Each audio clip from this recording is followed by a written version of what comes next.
سلام دعنا هبلنا تخطاتلتي أقسماويان مراخة بحفاش AMN نزي ساعات تسنادو زيناتات انه فلما غندي ندبتاتينا تግራይ ኣካል ኢትዮጵያ ኮይና ብዘተን ምርድዳን ጸገማት ክፍትሑ ክትሰርሕ ይገባይሎም በዓል ሞያ ኣተኣላልያ ጎንፂ ዩኒቨርሲቲ ኣክሱም ዘመናዊ ጽኑዕ ሕክምናዊ ኣገልግሎት ዝህብ ማእከል ኣመሪቑ ፕሬዝዳንት ጅቡቲ ንሻድሻይ ጊዜ ተመሪጾም ድርድር ሰላም ኣሜሪካን ኢራንን ብዘይ ስምምዕነት ተዛዚሙ ናይዚኦምን ካልኦትን ዝርዝር ክስዕብዩ ሰናይ ምክትታል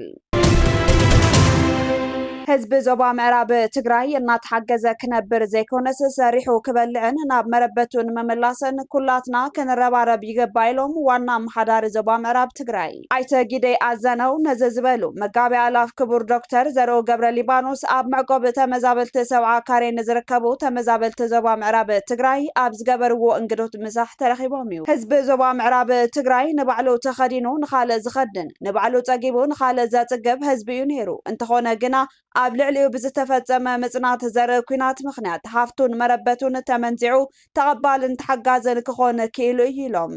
ስለ ዝኾነ ድማ እዚ ህዝቢ ካብ ዝወርደ ዘሎ ሓሳረ መከራ ናጊፍና ኩሉ ሕቶታቱ ብምምላስ ናብ መረበቶም ክንምልሶም ይግባእ ክብሉ ሓቢሮም በዓል ሃፍቲ መጋቢ ኣላፍ ክቡር ዶክተር ዘርኡ ገብረ ሊባኖስ ብወገኖም ናይ ኩሉ ግዜ መልእኽትናን ሓበሬታናን ህዝቢ ትግራይ ይጸንተሎ ውሕስነትን ድሕንነትን ህዝብና ነቐድም ቃንዛን ወፅዓን ህዝብና ይሰማዓና ዝብል መልእኽቲ እዩ ድሕሪ ምባል ኩሉ ስለ ህዝቢ ትግራይን መሬት ትግራይን ዘይቁርቆሩ ኣካላት ብዝፈጥርዎ ኣጀንዳ ክንዛባዕ የብልናን ስለ ህዝብናን መሬትናን ክንሰርሕ ይግባአና ክብሉ ኣተሓሳሲቦም ተመዛበልቲ ወገናት ከም ዝተዛረብዎ ድማ ምስ ደቅናን ኣሕዋትናን ክንውዕል ኢልኩም ምምጻእኹም ክብሪ ይግባአኩም ምስ በሉ መንግስትን ማሕበረሰብን ዓለም ግና ጸገምና ተረዲኦም ዘላቒ መፍትሒ ከናድዩ ንጽውዕ ኢሎም ትግራይ ኣካል ኢትዮጵያ ኮይና ብዘተን ምርድዳን ጸገማት ክፍትሑ ክትሰርሕ ይገባይሎም በዓል ሞያ ኣተኣላልያ ጎንፂ ትግራይ ኣካል ኢትዮጵያ እያ ብዘይ ዘተን ምርድዳን ዝመጽእ ለውጢ የለን ክብሉ ዶክተር ገብረ ኢየሱስ ተኽሉ ገሊጾም ኣብ ዩኒቨርሲቲ መቐለ መምህርን ክኢላ ኣተኣላልያ ጎንፅን ዝኾኑ ዶክተር ገብረ ኢየሱስ ተኽሉ ኣብ ሃገርና ዘሎ ፖለቲካዊ ቅልውላው ንምፍታሕ ዘተን ምርድዳን እንተዘይሃልዩ ትግራይ ካብ ዘላቶ ናይ ጎንፂ ዕንክሊል ክትወፅእ ከም ዘይትኽእል ገሊጾም ምስ ጋዜጣ ወጋሕታ ጻንሒት ዝገበሩ እቶም ምሁር ትግራይ ምስ ጎረባብቲ ህዝብታትን ምስ ተሓፈሻዊ ናይ ኢትዮጵያውነት ኣተሓሳስባን ዘለዋ ርክብ ክሳዕ ዘይተዓረየ ዝመጽእ ዘላቒ ለውጢ ከም ዘየለ ኣገንዚቦም ዶክተር ገብረ ኢየሱስ ከም ዝገለጽዎ ኣብ ኢትዮጵያ ዘሎ ዝዓበየ ጸገም ናይ ስልጣን ጎንፂ እዩ ስልጣን ኣብ ሃገርና ድሌትካ ትገብረሉ ባይታ ስለ ዝፈጥር ፖለቲካዊ ልሂቃን ንስልጣን ከብሎ ናይ ብሔር ኣጀንዳ ከም መቃለሲ ተጠቒሞም እዮም እዚ ድማ ሰባት ካለ መንነቶም ረሲዖም በብሔር ጥራሕ ክጋጨው ብምግባር ንልምዓትን ዕቤትን ዕንቅፋት ኮይኑ ይርከብ ብዛዕባ እቲ ሕዚ ዝካየድ ዘሎ ሃገራዊ ምክክር ክገልጹ ከለው ድማ እቲ ኮሚሽን ምስ መንግስቲ ኣብ ጎንፂ ዘለዎ ኣካላት እውን ንክሳተፉ ጻዕሪ ዝግበረሉ ዘሎ ብምዃኑ ከም ዘይሻራዊ መድረኽ ክውሰድ ከም ዝኽእል ይሕብሩ ኣብ ኢትዮጵያ ልሙድ ከም ዝነበረ እዚ ጥራሕ ክዛረብ ዘይኮነስ ሓሳብካ ብነፃነት ክትገልጽ ዕድል ሂቡ እዩ ዝበሉ ዶክተር ገብረ ኢየሱስ እቲ ምክክር ብፖለቲካዊ ውፅኢት እንተዘይተዓወተ እኳ ንመጻኢ ምርምር ታሪኽን ስነ ሰብን ዝኸውን ዘይውዳእ ዲጂታል ጸጋ ከም ዝኸውን ኣረዲኦም ኣብ መወዳእታ ንሕና ተጋሩ መጀመርያን ውሽጥና ክንርኢ ይግባእ ዝበሉ እቶም ምሁር ብስም ትግራይ ስልጣን ሒዞም ዝነበሩ ሰባት ዝፍጽምዎም ጌጋታት እንተሃልዮም ነቒስና ብምውፃእ ቅዋም ክንወስድ ከም ዝግባእ ኣተሓሳሲቦም ብተወሳኺ ምስ ኣምሓራ ዓፋርን ካልኦት ኢትዮጵያውያንን ዘለና ርክብ ብቕንዕና ክሳዕ ዘይተረዳዳእና ኣሎ ካብ ኩናት ክንወፅእ ስለ ዘይንኽእል ኣብ ዕዳጋ ኣብ ቀብሪ ኣብ መስጊድ ይኹን ቤተ ክርስቲያን ሰላማዊ ዘተን ምርድዳን ክካየድ ጻውዒት ኣቕሪቦም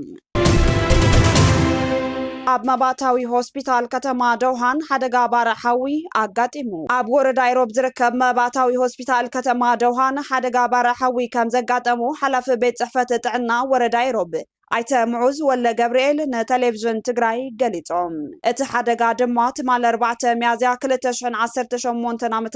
ሰዓት 5 ናይ ለይቲ ዘጋጠመ ምዃኑ ተዛሪቦም ብምኽንያት እቲ ሓደጋ ኣብ ሓደ ብሎክ ዝነበሩ ዓበይቲ ማሽናትን ናይ ላብራቶሪ ኣቑሑትን ሙሉእ ብሙሉእ ከም ዝተቃጸሉ ገሊጾም ነዚ ስዒቡ ድማ ኣብቲ ሆስፒታል ዝወሃብ ዝነበረ ግልጋሎት ላብራቶሪ ጠጠው ክነብል ተገዲድና ኣለና ክብሉ ኣይተ ሙዑዝ ኣረዲኦም ብምኽንያት እቲ ዘጋጠመ ቃጸሎ ኣብ ህይወት ሰብ ዝበጽሐ ሓደጋ ከም ዘየለን ኣብ ንብረት ዘብጽሖ መጠን ዕንወት ግን ኣብ ከይዲ ምጽራይ ከም ዘሎ ገሊጾም መንቀል እቲ ሓደጋ ቃጸሎ ይጻረ ከም ዘሎ ዝገለጹ እቶም ሓላፊ ብምትሕብባር ህዝቢ ከተማ ደውሃን እቲ ሰዓት 5 ናይ ለይቲ ዝጀመረ ቃጸሎ ሰዓት 9 ናይ ለይቲ ናብ ካልእ ብሎክ ከይሰጋገር ንምዕጋት ከም ዝተኻለ ተዛሪቦም ኩነታት እቲ ሓደጋ ንዝምልከቶም ኣካላት ዞባን ክልልን ኣፍሊጥና ኢና ዝበሉ ኣይተ ሙዑዝ እቲ ዘጋጠመ ሓደጋ ከቢድ ዕንወት ስለ ዘብጽሐ ህጹጽ ደገፍ ክግበረሎም ጻውዒት ኣቕሪቦም ዩኒቨርሲቲ ኣክሱም ዘመናዊ ጽኑዕ ሕክምናዊ ኣገልግሎት ዝህብ ማእከል ICU ኣመሪቑ ዩኒቨርሲቲ ኣክሱም 5 ሚያዝያ 2018 ዓ.ም ኣብ ኮሌጅ ጥዕና ሳይንስን ዩኒቨርሲቲ ኣክሱም ኩሎ መድያዊ ስፔሻላይዝድ ሆስፒታልን ህንጸት ክፍሊ ጽኑዕ ክንክን ሕክምና ICU ዝነበሩ ሕድሳት ዛዚሙ ኣመሪቑ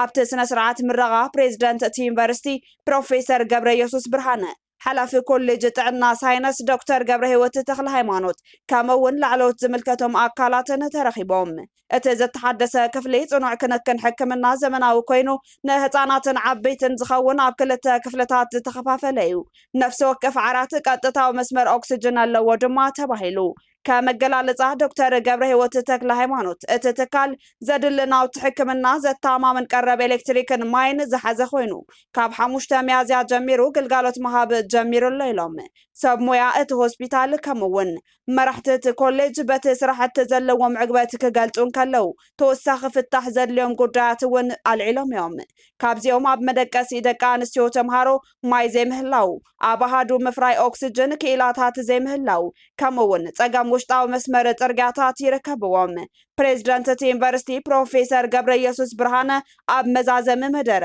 እቲ ፕሮጀክት ብዓብዪ ጥንቃቐን ጻዕርን ከም ዝተዛዘመ ገሊጾም እቲ ትካል ጥዕና ንሕብረተሰብ ጽሬት ዘለዎ ኣገልግሎት ንምሃብን ጽኑዕ ክንክን ሕክምና ኣብቲ ከባቢ ብዘይምንባሩ ዕግበት ተገልገልቲ ዘረጋግጽን እዩ ተባሂሉ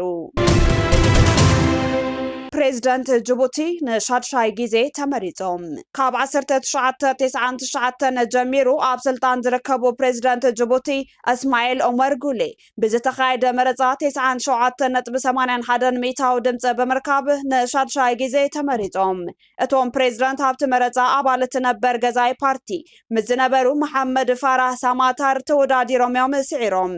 ዕድሜኦም 78 ዝኾኑ ጉሌ መስረት ፕሬዚደንት ጅቡቲ ንዝነበሩ ሓሰን ጎሊድ ኣብቲዶን ብምትካ ብኣቆጻጽራ ኣውሮፓውያን ካብ 1999 ጀሚሩ ንጅቡቲ እናመርሑ ይርከቡ ክብል ዝጸብጸበ ትያርቲ ኣፍሪካ እዩ ድርድር ሰላም ኣሜሪካን ኢራንን ብዘይ ስምምዕነት ተዛዚሙ መላእ ዓለም ብልዑል ትኹረት ይጽበዮ ዝነበረ ድርድር ሰላም ኣሜሪካን ኢራንን ብዘይ ስምምዕነት ተዛዚሙ እቲ ድርድር ብዘይ ምስምዕማዕ ምዝዛሙ ምክትል ፕሬዚደንት ኣሜሪካ ጄዲ ቫንስ ዕላዊ ገይሮም ከም ጸብጻብ ፎክስ ኒውስ ኢራን ናይ ኣሜሪካ ናይ ድርድር ነጥብታት ከም ዘይተቐበለት ተሓቢሩ ዓለም ብሃንቀውታ ይጽበዮ ዝነበረ ድርድር ክልቲአን ሃገራት ብኣሸማጋልነት ፓኪስታን ኣብ ኢስላማባድ ይካየድ ምንባሩ ዝዝከር እዩ ፓርላማ ኢራን ብወገኑ እቲ ሃገር ብዝኾነ ይኹን መፈራርሕን ፈኸራን ኣይትንብርከኽን ክብል ገሊጹ ኣሎ ፕሬዚደንት ኣሜሪካ ዶናልድ ትራምፕ ውድባት ኢራን ካብ ሎሚ መዓልቲ ጀሚሮም ከም ዝዕፀው ዕላዊ ገይሮም ኣሜሪካን ኢራንን ኩናት ማእከላይ ምብራቕ ጠጠው ንምባል ድሕሪ 47 ዓመታት ኣብ ፓኪስታን ዘካየዶ ፊት ንፊት ዘተ ሰላም ብዘይ ስምምዕነት ምዝዛሙ ይፍለጥ ነዚ ስዒቡ ድማ ፕሬዚደንት ትራምፕ ኣብ ልዕሊ ኢራን ዝውሰድ ኩለ መዳይ ስጉምቲ ተጠናኺሩ ከም ዝቕጽል ኣፍሊጦም ካብ ሎሚ ጀሚሩ ብወሽመጥ ሆርሙዝ ዝውገን ምንቅስቓስ መርከብ ከም ዘእገዱ ብምግላጽ ነዚ ድማ ጦር ኣሜሪካ ድልው ኢሎም ኣፈ ጉባኤ ፓርላማ ኢራን ሙሐመድ ባጋር ጋሊባፍ ብግድኦም ቴሄራን ኣሜሪካ በብእዋኑ ብእተመሓላልፎ ዝኾነ ይኹን ፈኸራን መፈራርሕን ኢድ ኣይትህብን ክብሉ ኣጽንዖት ሂቦም ኣቤታዊ ዘብዒ ኢራን ናብ ወሽመጥ ሆርሙዝ ትጽጋዕ ዝኾነት ትኹን ናይ ጦር መርከብ ኣድላይ ስጉምቲ ንምውሳድ ኣብ ተጠንቀቕ ይርከቡ እውን ኢሎም መጠንቀቕታቶም ፕሬዚደንትን ናይ ኢራን ምላሽን ስዒቡ ድማ ናይ ዓለም ዋጋ ነዳዲ ዳግም በበርሚል ናብ ልዕሊ $100 ክብ ከም ዝበለ ቢቢሲ ጸብጺቡ